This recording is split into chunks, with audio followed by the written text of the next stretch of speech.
Hello అండి, egg omelette వేస్తున్నాను. నేను ఎలా వేస్తున్నాను అనేది చూపిస్తాను. పచ్చిమిరపకాయలు, ఉల్లిపాయలు, కొత్తిమీర కూడా వేసుకోవాలండి.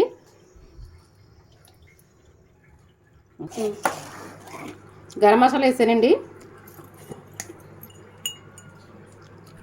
కొంచెం పసుపు. నేను 6 గుడ్లు వేస్తున్నాను ఆమ్లెట్, అందుకు 2 స్పూన్లు కారం వేస్తున్నాను.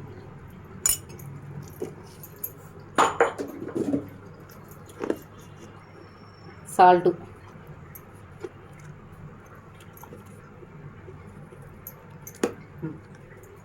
దీన్ని ముందుగా బాగా కలిపేసుకుందామండి. గుడ్లు వేసిన తర్వాత కారం ముద్దలకి నుండిపోద్ది.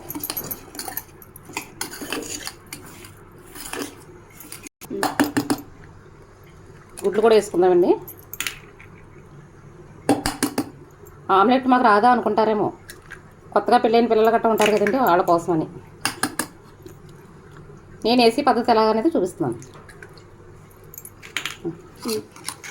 బాగా గెలికించాలండి. ఇలాగా మనం ఎంత బాగా కలిపితే అంత బాగా పొంగుతుంది.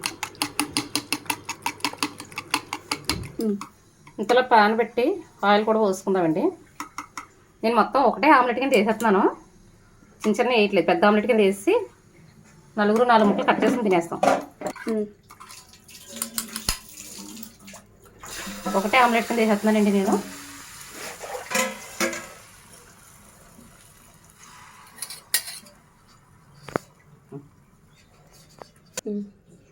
చూడండి ఎంత పెద్ద ఆమ్లెట్ వేసానో, పిజ్జాలా ఉంది. ఇలా మూత పెట్టి సిమ్లో పెడతామండి, బాగా వస్తుంది అట్టు. చూద్దామండి ఎలా ఉందో, మాడిపోయిందో ఏంటో చూద్దాం. ఇదిగోండి బాగా పొంగింది, మూత పెట్టడం వల్ల బాగా పొంగింది. ఇంత పెద్ద ఆమ్లెట్ ఎవరైనా వేసుకుంటారండి? ఇదిగోండి అడుగును కూడా చూడండి, చాలా బాగా వచ్చింది.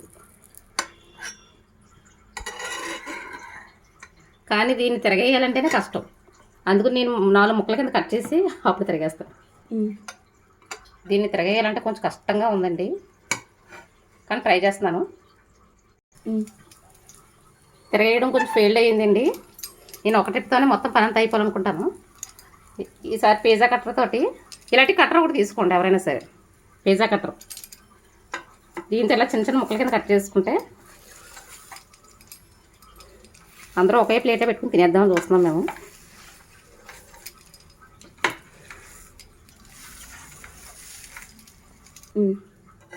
ఫైనల్గా ఆమ్లెట్ అయితే అయిపోయిందండి.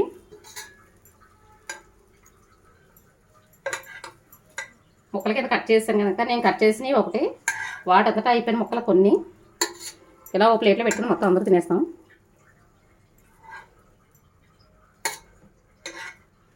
ఒక టిప్పుతోనే 4 ఆకులు వేసుకెళ్ళినట్టు అయిపోయింది నేను. అందుకే ఒక్కొక్కరికి వేయాలంటే బద్దకం వచ్చి ఇలా పెద్ద ఆమ్లెట్ వేసి దీన్ని ఇలా చేశాను లాస్ట్కి. ఒక్కోసారి కొన్ని ఫింగర్ పనులు చేస్తానండి, అందులోనే ఇది ఒకటి. అంతేనండి, ఆమ్లెట్ రెడీ. మీకు నచ్చితే లైక్ చేయండి, సబ్స్క్రైబ్ చేసుకోండి. బాయ్ అండి.